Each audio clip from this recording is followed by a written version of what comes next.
ഇത്തവണത്തെ ഈ 16ാം നിയമസഭയുടെ 1ാം സമ്മേളനത്തിൽ ഫിഷറീസ് മന്ത്രിയെ പ്രസംഗിച്ചുകൊണ്ടിരിക്കുമ്പോൾ അദ്ദേഹം എഴുന്നേറ്റു. അപ്പോൾ അദ്ദേഹം എഴുന്നേറ്റപ്പോൾ ആ പ്രതിപക്ഷ നേതാവ് തന്നെ പറഞ്ഞു അദ്ദേഹം ഫിഷറീസ് മന്ത്രിക്ക് കഴിവില്ലാത്തതുകൊണ്ടാണ് എന്നൊരു സാധനം എടുത്ത് പുള്ളിയെ ആക്രമിച്ചു.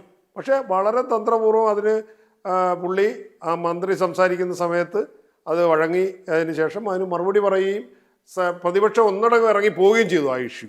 അപ്പോൾ അത്തരം കാര്യങ്ങളിൽ വളരെ സൂക്ഷ്മമായി നേരിടാനും പ്രത്യാക്രമണം നടത്താനും ഒക്കെ ഉള്ള കഴിവ് ഷിബു ബേബി ജോണിന് അപാരമാണ്. സർ, ഞാൻ ഇടപെട്ടതിനെ കുറിച്ച് ദുഷ്ടലാക്കോടുകൂടി പ്രതിപക്ഷ നേതാവ് ഇവിടെ പരാമർശിച്ചു. സർ, ഞാനത് ഇടപെടാൻ കാരണം അത് ഫിഷറീസ് വകുപ്പിൻ്റെ പദ്ധതി ആയിരുന്നില്ല.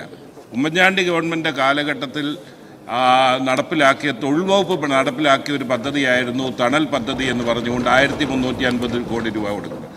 സർ, ഏറ്റവും ദുർബല ജനവിഭാഗമെന്ന് വിശേഷിപ്പിക്കാവുന്ന മത്സ്യത്തൊഴിലാളികളുടെ ചരിത്രം പരിശോധിച്ചു കഴിഞ്ഞാൽ അവർ ലഭിച്ചുകൊണ്ടിരുന്ന ഒരു ആനുകൂല്യം കവർന്നെടുത്ത ഒരു ഗവൺമെൻറ് ഉണ്ടെങ്കിൽ അത് പിണറായി വിജയൻ ഗവൺമെൻറ് ആയിരുന്നു.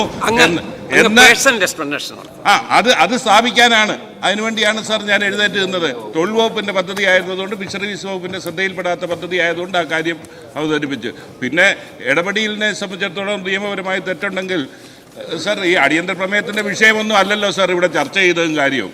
അന്നേരം അതും ബഡ്ജറ്റ് ചർച്ച പോലെ ചർച്ച പോകുന്നത് അങ്ങ് ഇടപെടേണ്ടിയല്ലയോ?